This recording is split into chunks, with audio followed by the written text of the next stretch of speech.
Hello everyone, আসছি বন্ধু ছোট মিয়ার বাসায়। এই হলো ছোট মিয়ার কবুতরগুলা।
তো বন্ধু তুমি কিছু বলো।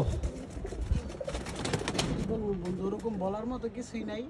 আমরা দোয়া চাই যে এবার শীতে কিছু একটা ভালো করতে পারি। আমরা সবাই দোয়া করবা ইনশাল্লাহ আমি আর একটু ভালো কিছু করতে পারি, এইটুকুই আশা। সবার দোয়া প্রার্থনা করি। তো সবাই দোয়া করবেন যাতে ইনশাল্লাহ ও ভালো কিছু করতে পারে। আমার অনেক ফেভারিট একটা কবুতর। ভিডিও এই পর্যন্তই। আল্লাহ হাফেজ।